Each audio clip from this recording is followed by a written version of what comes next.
At the beginning of Parshat Va'era, Moses spoke to the Israelites of the promises God had made to their ancestors, of the Holy Land and their destiny to go there. But the children of Israel would not listen to him at first. After 400 years of slavery, they were skeptical. It seemed, from their perspective, like God had completely forgotten about them. And that is where the plagues really begin. You might think that the plagues were all about punishing the Egyptians or proving God's might to Pharaoh. And they were. But they were also a powerful way for God to come alive again in the lives of the Israelite slaves. Moses and his brother Aaron went to Pharaoh with a simple, basic message. You've heard it before. Let my people go. Now Pharaoh wasn't used to people telling him what to do. And of all the many gods in Egypt, he had never heard of the God of Moses, so he demanded a sign. Aaron cast down his staff, and it turned into a snake. But Pharaoh's magicians were able to do the same thing with their magic. Even when Aaron's snake ate the others and turned back into a staff, the Pharaoh was still not convinced. His heart hardened, and he would not let the Israelites go. So God told Moses and Aaron to stretch out the staff over the waters of the Nile and say, By this shall you know that I am the Lord.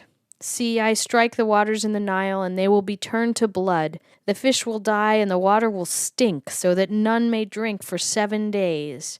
And so the waters turned to blood, even water in bowls and cups, and Egypt suffered. After 7 days had passed, Pharaoh would still not let them go, so God told Aaron to stretch out his arm again over the water and bring up frogs onto the land.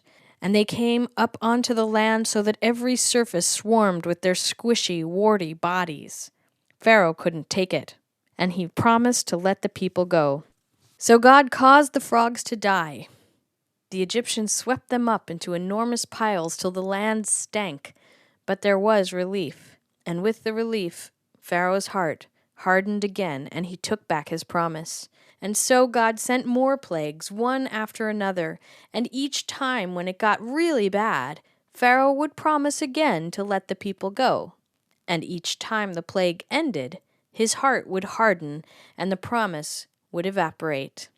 So it went with blood and frogs, and on for 10 plagues, lice, insects, pestilence, boils, hail which turned to fire when it struck the land, and 3 more terrible plagues which we'll hear about in next week's Parsha. With every plague, the children of Israel watched as their God fought on their behalf for their freedom. With every new wonder, they were more and more sure that a terrible and awesome power existed beyond themselves.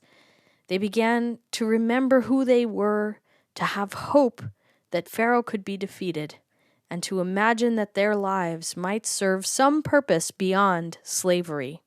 And yet when we, the descendants of these very slaves, remember the plagues each year at our Passover Seder tables, we still do not celebrate the plagues themselves with joy. They may have been the key to our escape from slavery and the agent for our reawakening to God in the world, but they caused tremendous suffering. And so, when we name the plagues each year, we remove a drop from our glasses for each one, a reminder that we should never rejoice in suffering, even the suffering of our enemies.